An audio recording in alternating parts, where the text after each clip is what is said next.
Olá, quinto ano, tudo bem por aí? Na nossa aula de História, vamos ver o capítulo 10, das páginas 90 a 95. Nós vamos entender como foi a vinda da família real portuguesa para o Brasil em 1808.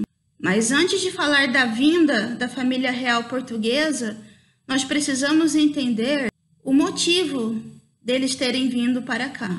Bom, precisamos entender o contexto da época. Napoleão Bonaparte, um imperador francês, estava invadindo e conquistando à força vários países europeus. Portugal era uma espécie de aliado dos franceses. Então, era um dos poucos países que ainda não tinha sido invadido por Napoleão. E também tínhamos a Inglaterra, que era contrária às invasões realizadas por Napoleão e, portanto, inimiga da França na época. Por isso, Napoleão Bonaparte determinou que nenhum país europeu poderia comprar produtos da Inglaterra ou até mesmo vender produtos para a Inglaterra.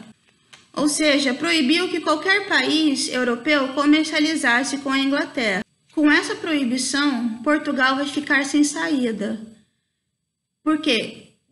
De um lado, se ele obedecesse Napoleão Bonaparte, ele perderia um dos seus maiores parceiros comerciais da época, a Inglaterra. E, se eles não cumprissem o que Napoleão determinou, correria o risco de ter o país invadido por Napoleão. Diante dessa situação, a única saída que o príncipe regente encontrou foi fugir de Portugal, junto com toda a parte nobre e a elite portuguesa.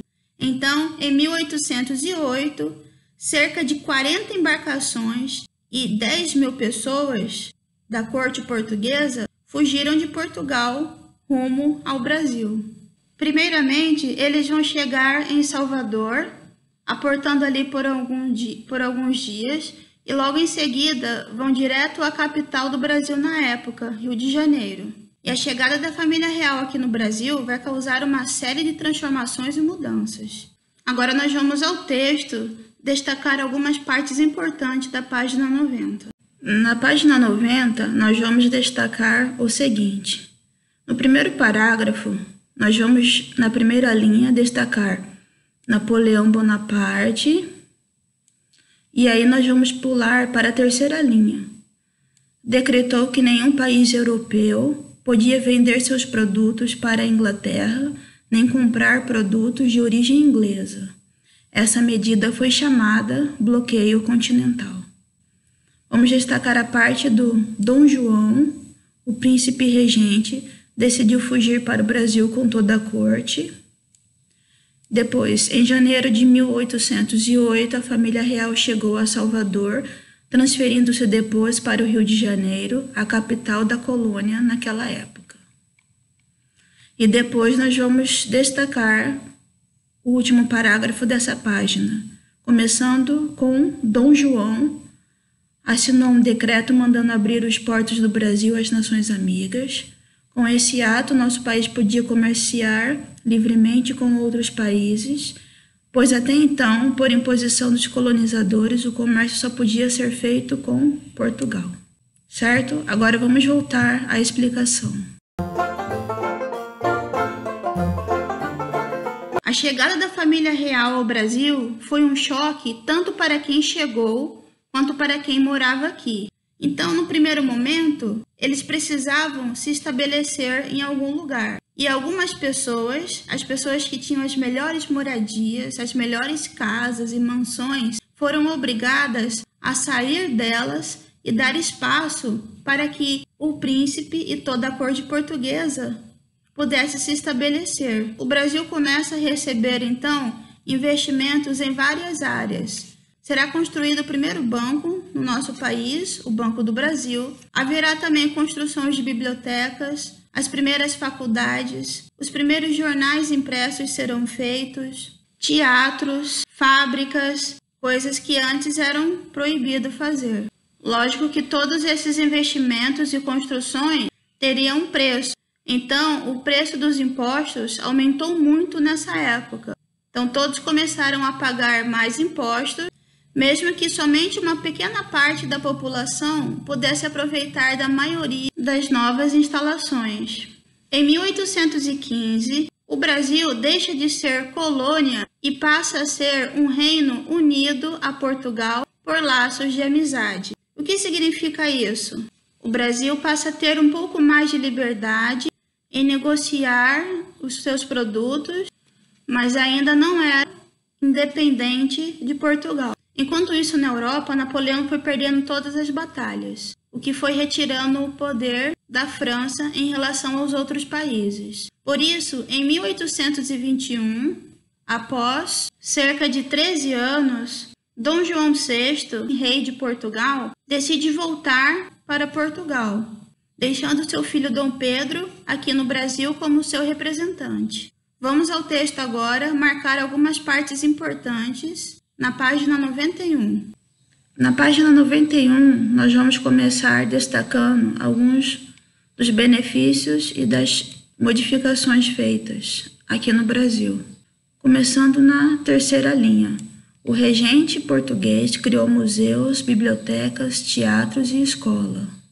E depois nós vamos para os tópicos destacados aqui. A instalação de fábricas antes proibidas, a criação da imprensa Régia, que publicou o primeiro jornal do Brasil chamado A Gazeta do Rio de Janeiro, a criação do Banco do Brasil, do Jardim Botânico, da Biblioteca e do Teatro Real, a fundação de escolas de medicina em Salvador e no Rio de Janeiro.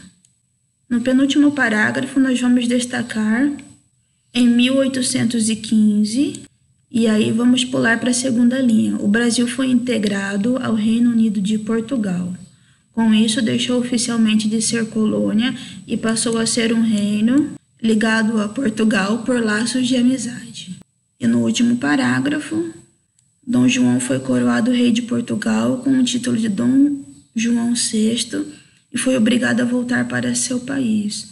O governo do Brasil foi entregue a seu filho, Dom Pedro.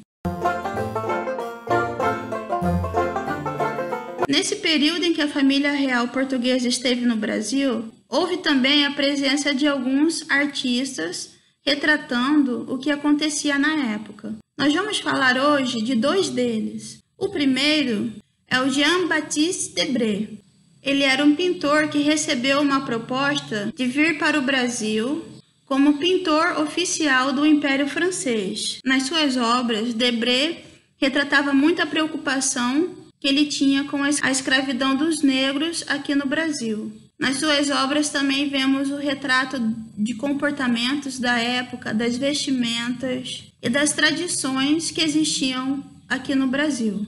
Nós também teremos a presença de Johann Moritz Rurenda, em 1821, que virá junto com uma expedição científica e vai retratar nas suas obras o povo brasileiro e seus costumes, a flora e a fauna brasileira e a cultura que existia na época. Na página 92 e 93 do livro, nós temos um pouco mais sobre as histórias desses artistas. Leiam com atenção.